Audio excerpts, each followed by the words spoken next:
Hello students, आज का हमारा टॉपिक है सेक्सुअल रिप्रोडक्शन। जैसे कि हमको पता है कि ये एक ऐसा मोड ऑफ रिप्रोडक्शन है जिसमें हमें दो पार्टिसिपेंट्स की आवश्यकता होती है। दो बात करें दो सेल्स की या फिर दो बात करें अलग अलग जो मेल्स और फीमेल्स होते हैं उनकी हमको ज़रूरत होती है सेक्सुअल रिप्रोडक्शन में। अब बात करें इसके अंदर कि by the sexual mode of reproduction, ये जो सेक्सुअल मोड ऑफ रिप्रोडक्शन है वो क्यों ज़रूरी है। तो इसके अंदर देखो कि हाँ कि the creation of two new cells, जब हम दो नई सेल्स का क्रिएशन करते हैं, the creation of two new cells from one involve, अगर एक ही सेल से, तो copying the DNA as well as the cellular apparatus. तो जैसे भाई दो न्यू सेल्स का फॉर्मेशन होता है इन्वॉल्व कॉपिंग ए डीएनए, एक कॉपी जो डीएनए है उसकी कॉपी होके, है ना। और जो उसके सेलुलर जो ऑपरेटर्स हैं वो भी क्या हो जाते हैं, सेम टू सेम कॉपी हो जाते हैं उसमें। तो बात करें कि द डीएनए कॉपिंग मैकेनिज्म, जो डीएनए की कॉपी करने की मैकेनिज्म है, तो एज वी हैव नोटेड, जो हमने देखी है, तो can not be absolutely accurate. तो वो क्या है, बिल्कुल एक्यूरेट नहीं है कि डीएनए का एग्जैक्टली कॉपी कर देते हैं, है ना। But and the resultant errors are a source of the variation in population of organism, कि मतलब जो एरर्स हैं वो क्या है, एरर्स आर रिजल्टेंट, एरर्स भी उसमें पाए जाते हैं, resultant as a source of variation in population of organism. अगर ऑर्गेनिज्म की जो पॉपुलेशन की बात करें तो उसमें कई सारे क्या पाए जाते हैं,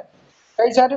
वेरिएशन पाए जाते हैं। जैसे एक पॉपुलेशन है, जैसे हम मनुष्य बात करें तो एक जैसे भाई सांगानेर है, तो सांगानेर में रहने वाले सारे लोगों की शक्ल भी अलग अलग है ना।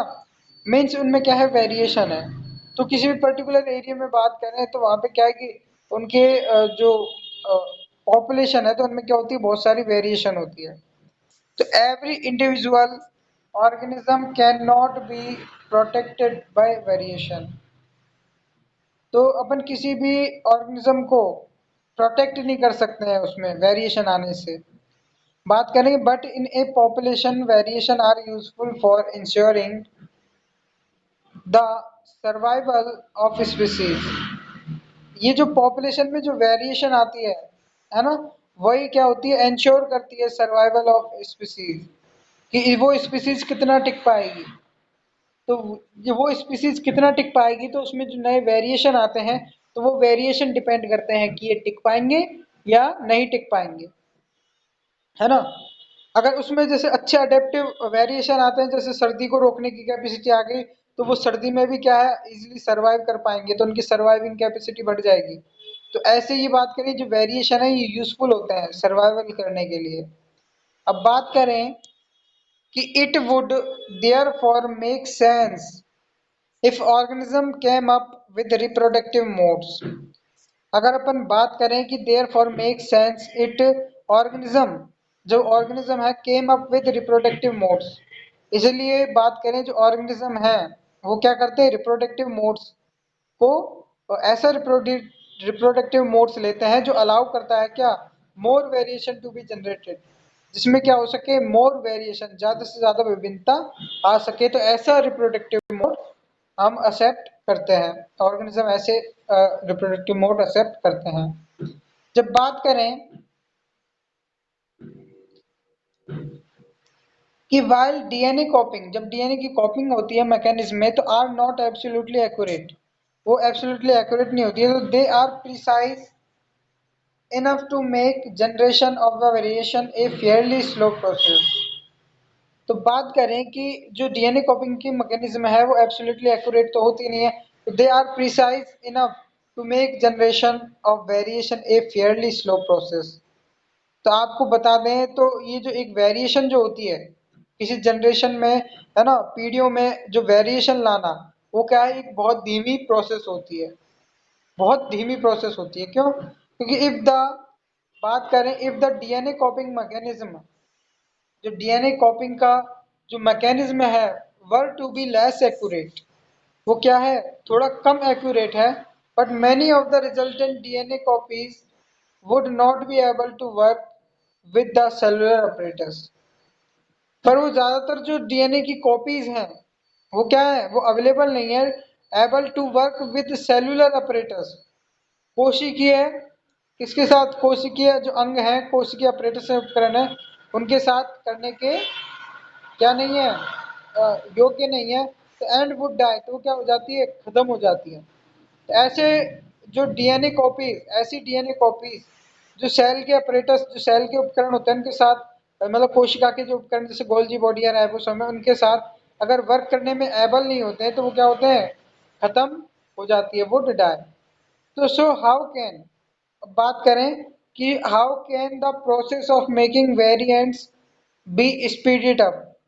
तो जो बात करें वेरिएशन लाने की प्रोसेस को अपन कैसे स्पीड अप करेंगे, तो बात करें ईच न्यू वेरिएशन की बात करें is a made in a DNA copy that already has variation accumulate from previous generation. अगर अपन new variation is a made in a DNA copy, अगर डीएनए कॉपी में नया वेरिएशन हम लाते हैं that already has variation accumulate the previous generation, है ना, मीन्स जो नई वेरिएशन जो डीएनए में आती है वो जो पुराना जो अपने बात करें जनरेशन है वो अपने पूरे लाइफ में जो उसने ऑब्जर्व किया होता है, जो अर्जित किया होता है ना, जो वेरिएशन जो उसने अर्जित किया होता है, तो वो जो पीढ़ी है, जैसे पिता है, पिता ने अपने जो लाइफ में जो वेरिएशन लिया है, थोड़ा बहुत करेक्टर जो वेरिएशन उन्होंने लाए हैं, तो वो किस में ट्रांसफर हो जाएंगे, वो उनके डीएनए में ट्रांसफर होके किस में चले जाएंगे, उसके सन में चले जाएंगे या डॉटर में चले जाएंगे। तो बात करें थर्स टू डिफरेंट इंडिविजुअल, अगर दो different different individual in population would have quite difference, जैसे कि बात करें तो अलग अलग ऐसे जो पार्टिसिपेंट्स हैं जो अलग अलग क्या हैं, डिफरेंट पैटर्न्स हैं उसमें, तो एक्यूमुलेट वेरिएशन, तो भाई दो अगर जैसे पिता अलग और माता अलग करेक्टर के अपन लेंगे, अलग क्वालिटी के लेंगे, तो बच्चा है जो उसमें वेरिएशन मिलेगा, है ना। तो बच्चे में जो क्या मिलेंगे, दोनों की 50-50 करंट जो 50-50 जो क्वालिटीज हैं वो मिलेंगी, तो मतलब उनमें क्या हो जाएगा, वेरिएशन आएगा, 50 तो इसका 50 इसका। ओके, अब बात करें since all of this variation are living individual, और ये जो जितने भी वेरिएशन है किसमें, लिविंग ऑर्गेनिज्म में आते हैं, तो इट इज अश्योर्ड दैट, तो ये हमको पता होना चाहिए, अश्योर होना चाहिए, दे डू नॉट हैव आन रियली बैड इफेक्ट, तो इससे किसी पे बुरा इफेक्ट नहीं पड़ता है। कंबाइनिंग वेरिएशन फ्रॉम टू और more individual would thus create, जब हम दो या दो से ज्यादा वेरिएशन वाले उनको जो इंडिविजुअल है, जो जीव है, उनको जब हम मिलाते हैं, जो दो या दो से अधिक ज्यादा वेरिएशन वालों को जब हम मिलाते हैं तो हमको क्या होता है, कोई बैड इफेक्ट नहीं मिलता है। और बात करें तो एक जो नया जो इंडिविजुअल मिलेगा, जीव मिलेगा, उसमें भी हमको वेरिएशन मिलेगा।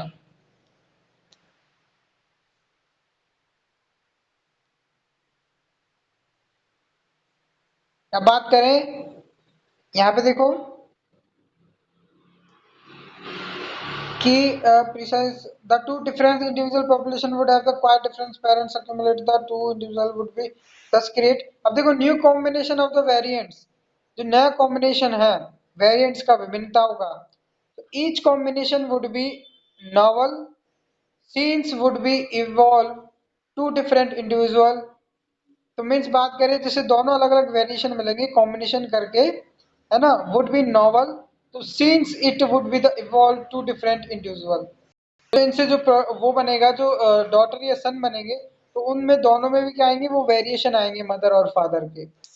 है ना। बात करें तो sexual mode of,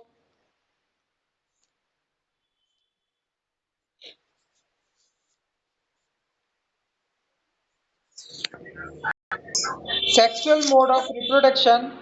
in cooperators, reproduction in corporators, such process of the combining DNA from two different individuals during reproduction। तो बात करें कि जो सेक्सुअल रिप्रोडक्शन है वो क्या है कि इन कॉपरेट्स, जिसमें क्या करते हैं, corporates of the such a process, किसकी प्रोसेस में, DNA from two different individual, जिसमें जो कौन से डीएनए कंबाइन करते हैं, दो अलग अलग जीवों से जो डीएनए कंबाइन करके, है ना, जो अलग अलग डीएनए से जो अलग दो अलग अलग जो स्पीसीज है ना, दो सॉरी स्पीसीज नहीं, दो अलग अलग पेरेंट्स के जो डीएनए है वो कंबाइन करके, है ना, और उन दोनों की जो बात करें, जो उन दोनों की वेरिएशन है वो इंक्लूड होके किस में आते हैं, सन या डॉटर में आते हैं। तो इसे हम कहते हैं क्या, वेरिएशन प्रोसेस। ओके। और जो सेक्सुअल रिप्रोडक्शन मीन्स जो वेरिएशन के लिए ही यूज होता है। अब बात करें कि but this create a major difficulty, पर डिफिकल्टी कहाँ आती है ये देखो कि but this create a major difficulty if each new generation is to be the combination of DNA copies from two pre exciting individual, कि ये जो क्या मेजर डिफिकल्टी आती है कि ईच न्यू जनरेशन, अगर नई generation is to be the combination of DNA copies, अगर उनकी डीएनए कॉपीज में क्या होता है, कॉम्बिनेशन होता है from two pre exciting individual, पहले से ही जो एक्साइटिंग जो इंडिविजुअल होता है, पहले से ही जो जीव जो होता है, तो बात करें then each new generation will end up having twice the amount of the DNA. तो बात करें कि अगर, तो then the new generation will end up, तो नई जनरेशन में क्या हो जाएगा, हैविंग एंड हो जाएगा twice the amount of the DNA, मतलब दो तो डीएनए खत्म हो जाएंगे। And the previous generation had this likely mash up to control the cellular apparatus by DNA. और बात करें दिस जो likely mash up the control of the cellular apparatus, तो सेलुलर अपरेटस में जो कंट्रोल होगा डीएनए का वो क्या हो जाएगा, खत्म हो जाएगा। And how many ways we think of for the solving this difficulty, तो ऐसे काफी तरीके हैं जिससे हम जो